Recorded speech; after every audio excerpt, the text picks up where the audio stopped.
you ever think that you might be quite mad? Oh, yes. The one man in the world who never believes he's mad is a madman.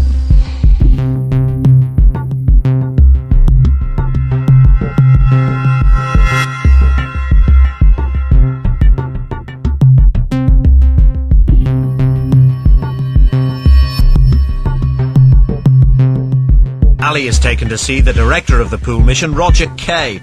He's always keen to sell her more courses. She's already spent £250 and claims to have little money left. Kay's recommending Ali should be audited for another 20 hours and do more courses, costing another £2,000. Through in a line that I had a disinheritance in Australia, and he became very interested in that. He didn't push me, but he slowly tried to find out ways how I could get that money, how I could fax the bank, how I could get it quickly. Even though I assured him I could get it in a couple of weeks, that wasn't soon enough for him. Ali needs to move her car as her 2-hour parking ticket is about to expire.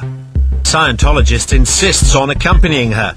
Ali's rarely left alone, even to go to the toilet, and she's escorted from office to office. It's a deliberate ploy, according to former staff member Stuart Boot. The idea was that you weren't going to let them leave, because often you found if people had a moment or two to think, the chances are they'd leave or want to change their mind about the money they'd paid in for a course, which was often quite high. Stuart Boot was 5th in command at Pool Mission until November last year. He attended many late-night meetings to decide which clients to hit financially.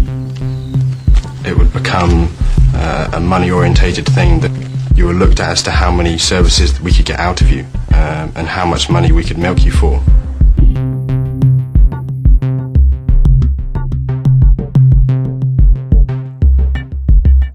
You basically make the person feel really, really bad about the condition they're in.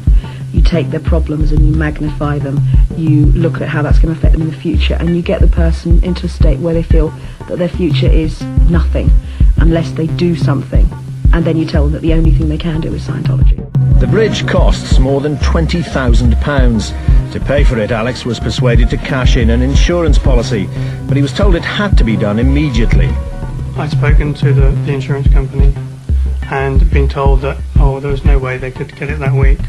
It would take 2-3 weeks minimum. So I went back to Scientology and they said, no, this is not correct. We've done this before. You just say that it's your money. If you want it, you can get it. They were right. When Alex insisted he wanted the money quickly, the insurance company paid up. The senior registrar, Stephanie Powell, went with him to collect the money. But even though Alex handed over more than £23,000, she still wasn't satisfied. Within days, he'd been persuaded he needed more training courses, tapes and books, amounting to another £2,000. They played me for a puppet. They managed, within the space of a week, to get £25,000 off me.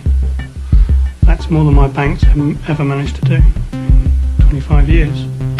Clear physicist Adam Bird was milked for £34,000.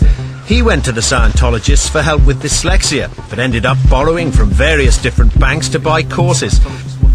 Then several Scientologists came to lodge with him to help with the hefty interest payments. During this event, they took over my life. I had not intended to put lodges in my house. I now had lodges in my house with Scientologists, one of whom was quite high up in their command structure. To help pay again, another one of them had loaned my car and was supposedly paying me rent for it. I then didn't have any means of transport. Fry gave the Scientologists £21,000 under the influence of these staring routines. I actually stared into somebody's eyes for an hour and a half, just continually, and straight afterwards I was taken upstairs to buy more courses, and I can remember just handing over, actually signed a piece of blank paper with my initials, and then gave them, they typed a letter of authority in around it, and I just went and drew out what they wanted. People were persuaded to remortgage their homes, sell their homes, cash in the policies that were supposed to pay off their mortgages, borrow against their pensions, sell their family jewels, borrow from their families, sell their cars, Anything you can possibly imagine that a person could do to raise money, people were persuaded to do to pay into Scientology. In the Bournemouth mission every Thursday evening, the executives met to draw up a list of emotionally vulnerable recruits to be targeted that week.